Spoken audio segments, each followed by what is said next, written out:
Hai semuanya, assalamualaikum warahmatullahi wabarakatuh. Ketemu lagi sama aku Hanifah. Apa kabar guys? Semoga kalian selalu sehat, baik-baik aja kayak biasa, happy terus deh pokoknya ya. Dan untuk kalian baru pertama kali nonton video aku, selamat datang. Jangan lupa di like video ini dan subscribe juga channel aku guys. Nah teman-teman, udah lama nih aku nggak rekomendasiin channel YouTube buat kalian. Sekarang aku baru ketemu lagi channel YouTube yang seru nih ya, yaitu Dinding Jo. Nama channelnya Dinding Jo. Untuk kalian pecinta cerita true crime harus banget kunjungin channel ini guys. Aku aja nonton tuh sampai lupa waktu. Karena selain kasusnya diceritain dengan sangat detail, cara penyampaiannya juga jelas, gampang dimengerti, bikin kita kayak terpaku gitu ya.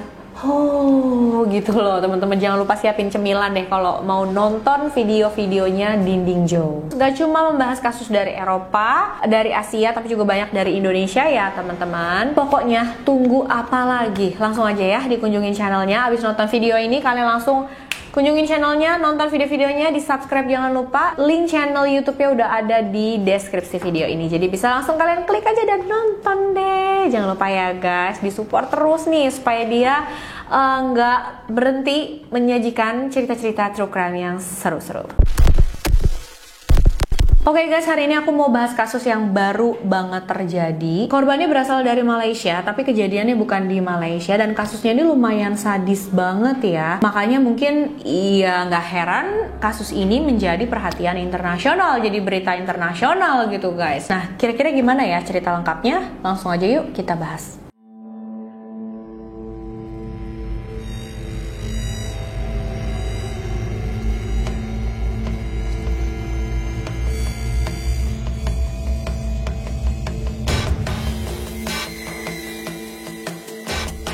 Kasus kali ini terjadi di London, Inggris, tepatnya di area Wembley. Di sana tinggallah seorang wanita tua bernama Mi Kuen Chong berusia 67 tahun. Mi Kuen Chong, atau yang lebih dikenal oleh orang-orang di sekitarnya dengan panggilan Deborah, dia lahir dan dibesarkan di Kuala Lumpur, Malaysia. Tapi pada tahun 2004, dia pindah ke Inggris dan tinggallah di area Wembley itu guys. Deborah dikenal sebagai orang yang sangat baik, ramah, dia suka bersosialisasi dengan para tetangganya di sana. Dan dia juga orang yang sangat taat beribadah. Dia menjadi jemaat yang sangat taat di gereja, salah satu gereja yang ada di London. Bahkan di rumah pun dia taat beribadah. Deborah di Inggris itu tinggal sendirian teman-teman. Dia nggak ada keluarga dekat sama sekali di sana. Mungkin karena itu juga ya, dia sangat-sangat suka bersosialisasi dengan para tetangganya. Ya supaya dia nggak merasa kesepian ya, supaya nggak sendirian lah di sana. Rumah Deborah di Inggris itu 2 lantai. Tapi karena dia tinggal sendirian, makanya lantai atas itu kan nggak kepake, disewain lah sama dia. Penyewanya itu seorang pria bernama David Klein. Nah, Deborah ini mempunyai gangguan kesehatan mental, yaitu skizofrenia paranoid. Skizofrenia sendiri ya, kalau dari info yang aku dapat, memang itu gangguan mental yang pastinya mempengaruhi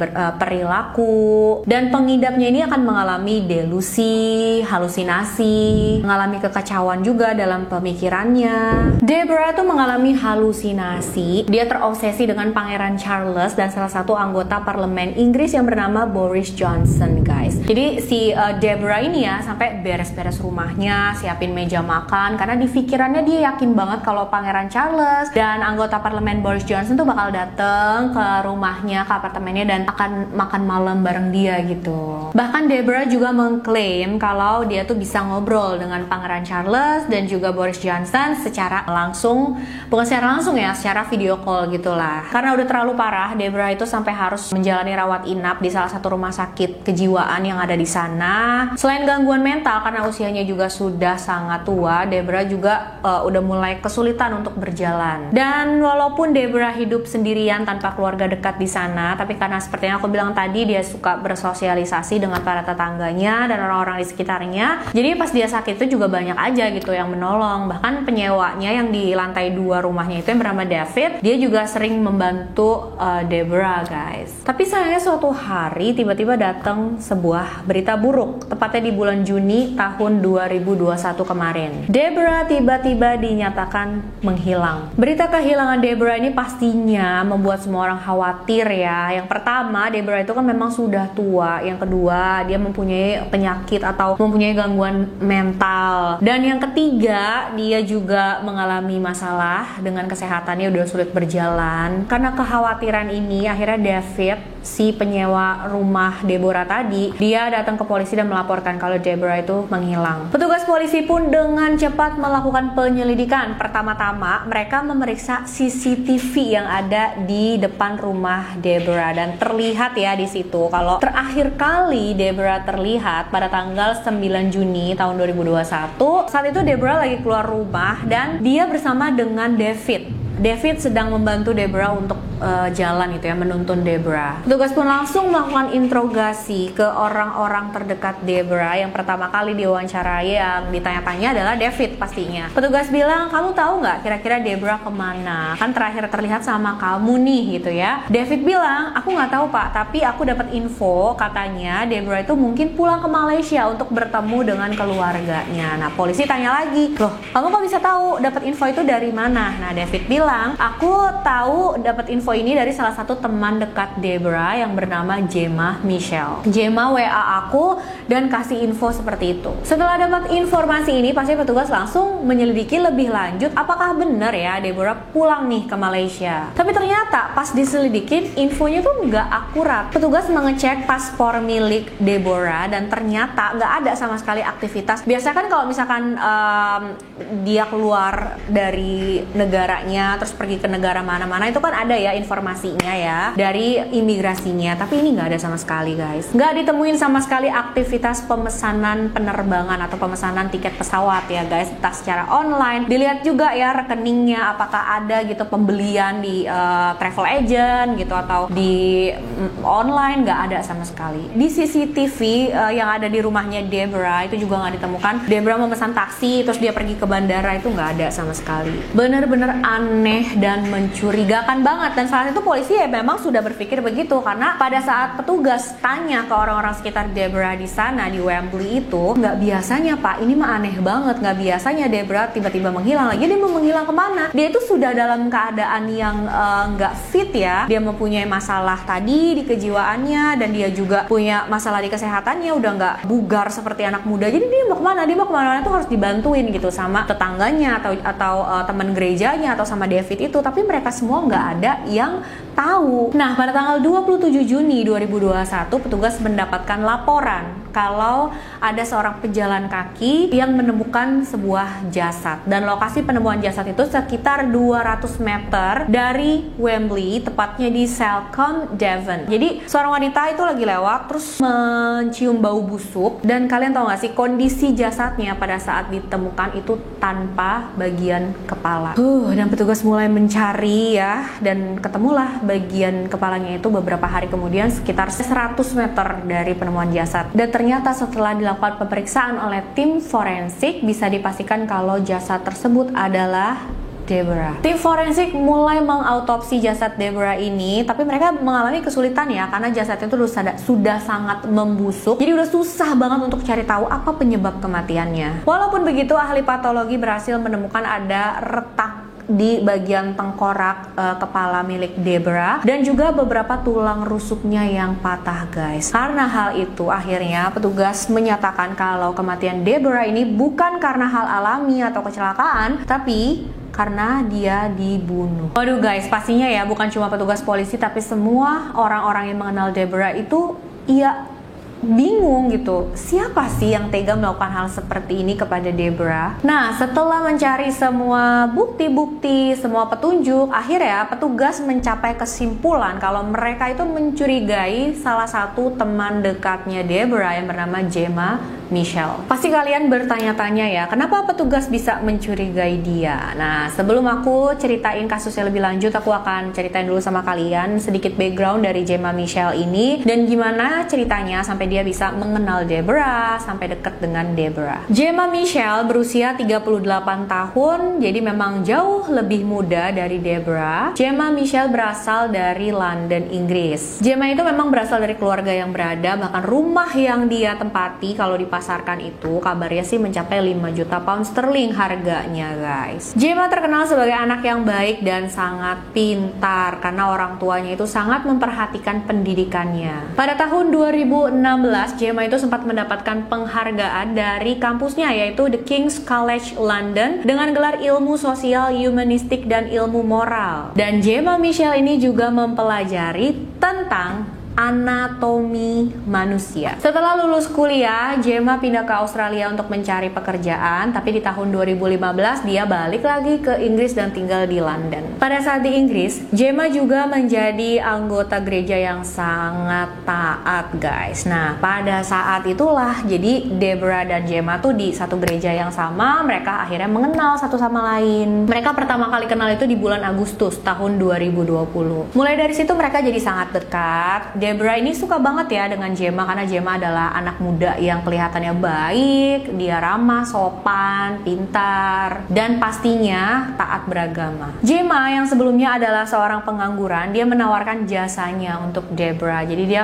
mau menjadi kayak guru spiritualnya Deborah ya, untuk meredakan skizofrenianya. Sebenarnya ya, Gemma itu pengen banget jadi dokter yang khusus menangani sendi, otot tubuh gitu guys. Tapi karena cita-citanya itu belum tercapai, makanya Gemma menawarkan pada Deborah jasanya untuk menemani Deborah, mengurus dia gitu ya guys. Jadi ya seenggaknya kan Deborah itu ada yang merawat. Dan Deborah menyetujui hal itu, tapi sayang setelah keputusannya ini, setelah Gemma merawat Deborah, bukannya keadaan Deborah membaik, dia malah semakin buruk sampai akhirnya harus dirawat di rumah sakit. Sampai akhirnya Deborah keluar dari rumah sakit, dia di rumah lagi, dan terjadilah kasus ini. Oke guys, kita lanjut nih ceritain kasusnya. Tadi gimana ya ceritanya, kok polisi bisa curiga dengan Gemma Michelle? Jadi petugas itu menemukan beberapa bukti kan ya, di antaranya adalah bukti CCTV. Di salah satu rekaman CCTV, petugas menemukan pada tanggal 11 Juni 2021,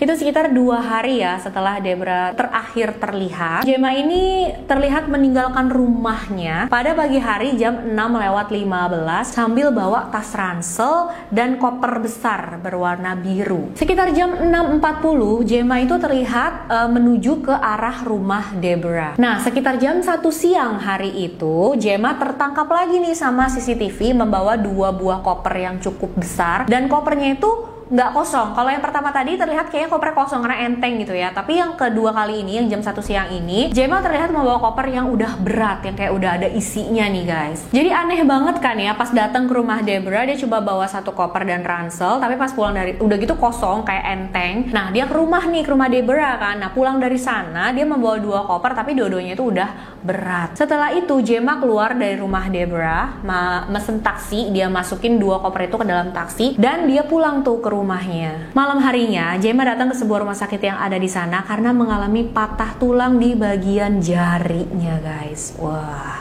kayak habis melakukan sesuatu hal yang perkelahian atau pergulatan gitu ya. Petugas juga dapat bukti CCTV lain. 1 hari sebelum penemuan jasad Deborah, tepatnya di tanggal 26 Juni 2021, Gemma terlihat di sebuah rekaman CCTV sekitar jam 8:15 pagi. Dia itu lagi memasukkan koper yang di 2 koper tadi loh yang dia bawa ke rumahnya itu. Nah, 2 koper itu dimasukin ke dalam mobil, tapi mobil ini adalah mobil sewaan, guys. Kemudian Gemma mengendarai mobil sewaannya itu ke area Salcombe, Devon, tempat di mana jasad Deborah ditemukan ya teman-teman. Di sana Gemma sempat masuk ke dalam sebuah toko, dia terekam CCTV toko tersebut. Setelah itu Gemma jalan lagi, lanjut mengendarai mobilnya dan dia berhenti parkir di dekat Bennett Road, Salcombe, Devon, jam 9:12 malam. Terus 41 menit kemudian Gemma terlihat membawa mobil sewaannya itu pulang ke rumahnya. Setelah berhasil mendapatkan semua bukti-bukti tersebut, akhirnya petugas memutuskan untuk menangkap Gemma atas tuduhan pembunuhan pada Deborah di tanggal 6 Juli 2021. Petugas juga berhasil menggeledah rumah Gemma. Di sana mereka menemukan banyak dokumen-dokumen penting milik Deborah, termasuk dokumen keuangannya Deborah, guys. Dan petugas juga menemukan surat wasiat dari Deborah di rumah Gemma itu, yang di dalam surat wasiat itu mengatakan kalau 95% harta harta milik Deborah itu akan diserahkan kepada Gemma kalau terjadi sesuatu pada Deborah gitu guys. Dan 5% sisanya diberikan kepada ibunya Gemma. Ayo guys, betapa anehnya ya itu ya teman-teman. Saat itu Deborah memiliki aset sekitar 800.000 pound sterling. Dan ternyata mungkin seperti yang sudah bisa kita semua duga, surat wasiat itu adalah palsu.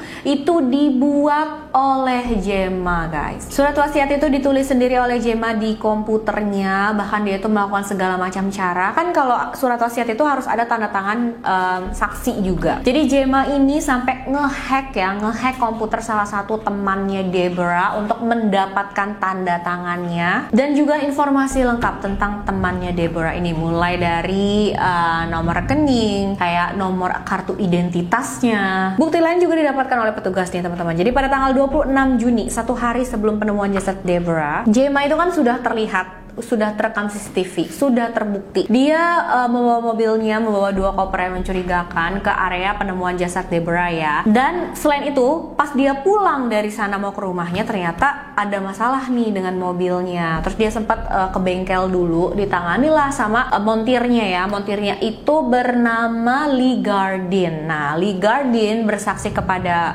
kepolisian kalau memang iya waktu itu dia ada masalah, bannya itu harus diganti. Tapi anehnya, saat Lee Gardin ini mau taruh velgnya Gemma yang rusak di bagasi itu nggak dibolehin. Udah nggak apa-apa, nggak usah saya aja yang naruh gitu loh. Si Lee ini nggak dibolehin guys. Dan Lee juga bilang kalau dia mencium bau yang aneh yang belum pernah dia cium, yang bener-bener menyengat dari dalam mobilnya Gemma. Tapi saat itu pastinya dia nggak berpikir macam-macam. Pasti kalian bertanya-tanya lagi nih, terus motifnya Gemma melakukan hal ini kepada Deborah apa? Kan mereka deket, kan mereka saling sayang, mereka temen. Nah jadi ternyata nih teman-teman, sebelum kejadian ini, Gemma sempat berusaha meminjam uang sebesar 200.000 pound sterling sama Deborah. Karena walaupun memang Gemma berasal dari orang yang berada, keluarga kaya, tapi saat itu keluarganya kayak sudah kehabisan aset, sudah kehabisan uang, sedang mengalami kesulitan ekonomi. Jadi ya memang Gemma udah gak punya uang yang banyak lagi. Dia mau melakukan perbaikan rumahnya katanya, makanya dia minjemkan sama Deborah 200.000 pound sterling itu. Tapi Deborah menolak. Deborah bilang, aduh kayaknya kalau kamu benerin rumah itu kan rumah yang besar, pasti biayanya juga tinggi, kata Deborah gitu. Kayaknya lebih baik kamu jual aja rumah itu,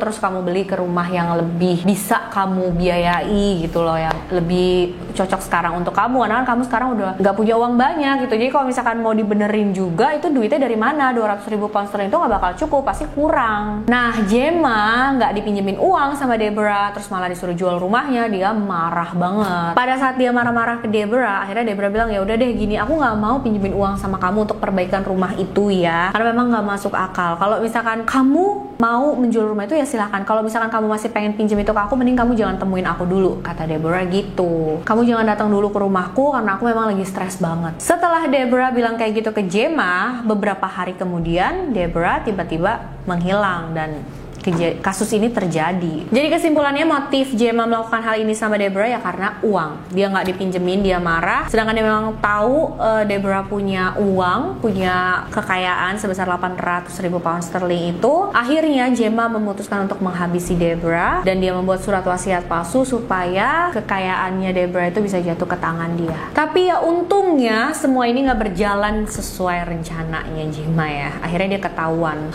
Nggak ngerti juga ya. Bisa-bisanya dia berpikir melakukan hal itu terus dia bakalan lolos dan dia bakal bahagia hidup senang-senang dengan banyak uang milik Deborah itu. Pada tanggal 11 Oktober 2022 persidangannya dimulai. Pada saat sidang itu Gemma nggak mengaku bersalah dan dia juga nggak mau berkomentar apapun. Tapi walaupun begitu, pada tanggal 27 Oktober 2022 Gemma dinyatakan bersalah oleh pengadilan atas pembunuhan pada Deborah. Deborah mendapatkan hukuman seumur hidup di penjara dengan minimal 34 tahun. Gemma tuh digambarkan sebagai orang yang licik ya, karena dia nggak kelihatan menyesal sama sekali. Hukuman untuk Gemma ini menjadi berita internasional karena disiarkan secara live juga di TV. Serem banget ya teman-teman kalau ketemu sama orang kayak gini, baik-baik di depan, mengaku teman, tapi sekalinya ditolak permintaannya langsung dong dihabisi gitu. Astagfirullahaladzim, parah banget ya. Kayak ya memang nggak masuk akal, dia udah nggak punya uang terus pengen memperbaiki rumah. Oke lah, nggak usah sampai jauh-jauh ke situ. Deborah punya uang, dia mau pinjemin atau enggak ke Gemma itu kan hak dia ya teman-teman. Kalau misalkan memang dia nggak mau, ya itu hak dia juga. Kalau dia mau pinjemin itu hak dia. Jadi, aduh, menurut aku ini hal yang miris ya, ironis banget bisa sampai kayak gini kejadiannya. Semoga kita dijauhin dari orang-orang jahat dan licik seperti ini ya teman-teman. Semoga kalian semua ini selalu dideketin sama orang-orang yang baik, yang bener-bener baik, bukan cuma di depan doang baik gitu ya guys ya. Sekali lagi dari kasus ini kita belajar kalau memang kita butuh uang untuk hidup, ya kita harus bekerja. Bukannya malah memanfaatkan orang lain, apalagi memanfaatkan kerentanan teman sendiri, orang-orang terdekat kita gitu ya. Kita doakan semoga Deborah tenang di sisi Tuhan dan mendapatkan kebahagiaan yang abadi ya guys. Aku pengen banget denger apa pendapat kalian tentang kasus ini. Menurut kalian gimana? Langsung aja komen ya guys ya, aku pengen banget tahu. Sampai jumpa di video selanjutnya. Untuk kalian yang mau request kasus boleh banget silahkan kirim DM ke Instagram aku, Hanifah Story 92. Bye bye.